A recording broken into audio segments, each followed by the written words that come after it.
Hey guys, welcome back to my channel. In today's video, I am going to be reading chapter 5 of A Summer to Die.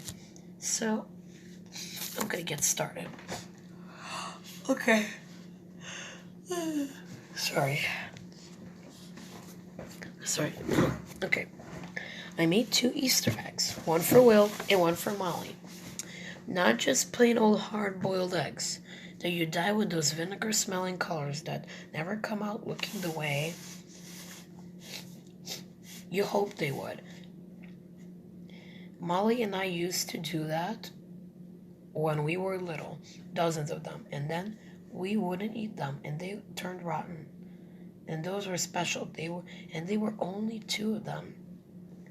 I blew the insides of 2 white eggs so that the shells were left very fragile and light. Then I spent hours in my room painting them. Molly's was yellow, partly, I guess, because it reminded me of her blonde hair, and partly because my parents told me that her hospital room was depressingly gray colored, and I thought the yellow would cheer it up a bit.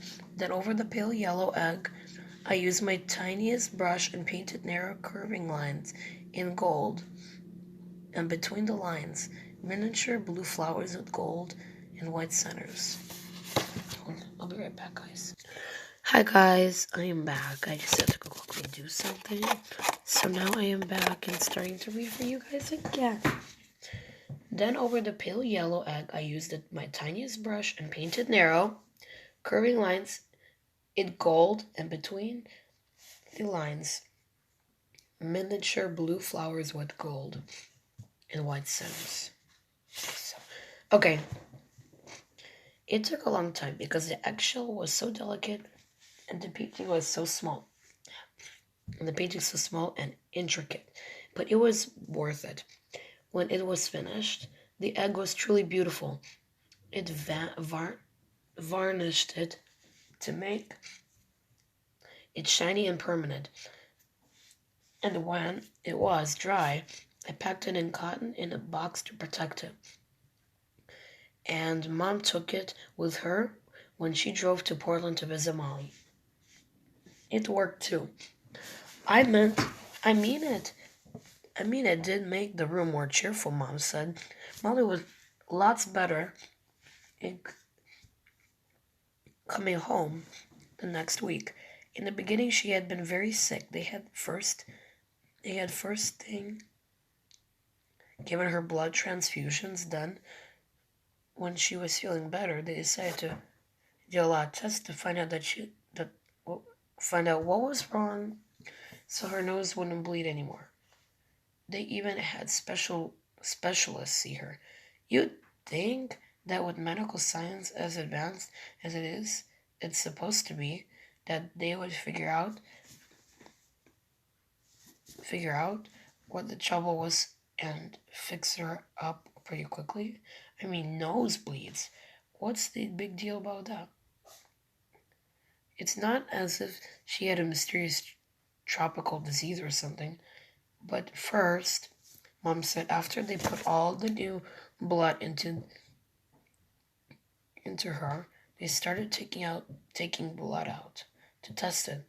Then they did tests on the inside of her bones. Then they x-rayed her. Then when they thought they knew what was causing the nosebleeds, they started fooling around with all different kinds of medicines to see what would work best. One day, Mom and Dad went in, and when they came home, they told me that the special medicine had been injected into Molly's spine. They gave me the creeps.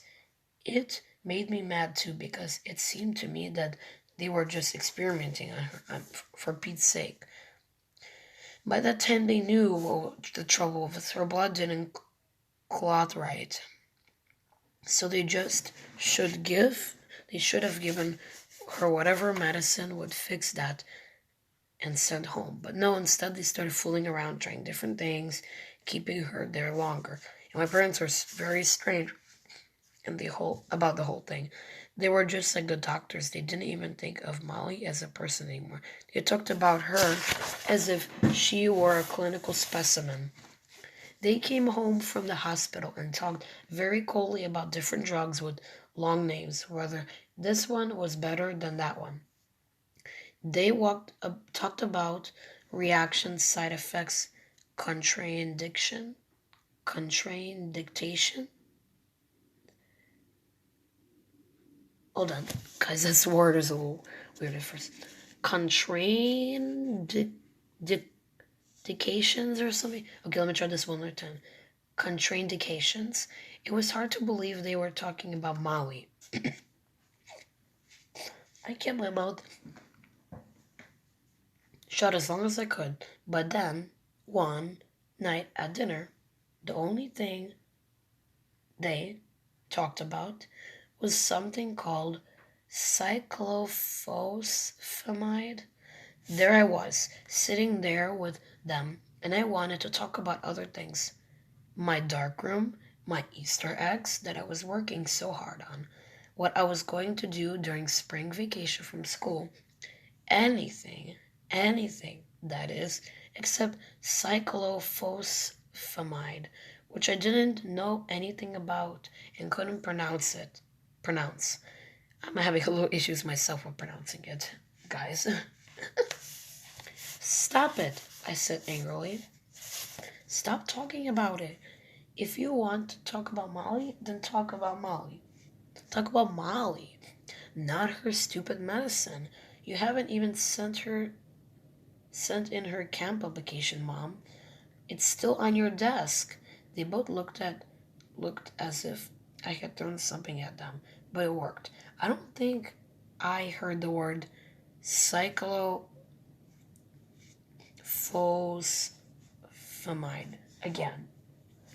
And for a while, they talked of other things, and life was somewhat normal. And now Molly will come home soon. Will be home soon.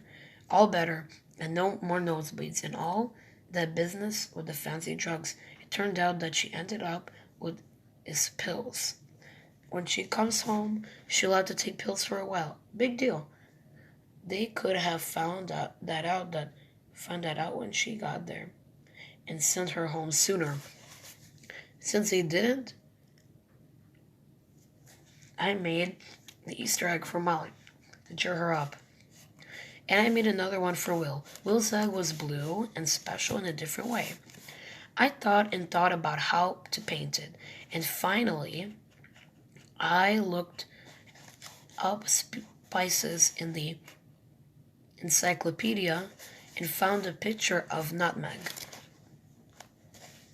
I painted tiny nutmeg blossoms all over his eggshell and intertwined so that they formed a complicated pattern of orange, brown, green over the blue background. I varnished and packed it. And on Easter Sunday, I took the box with his egg and the envelope with his pictures and walked down the road to his house. I haven't seen Will since Molly got sick. Things were just too complicated at first. Let's see. Where did I start? Okay.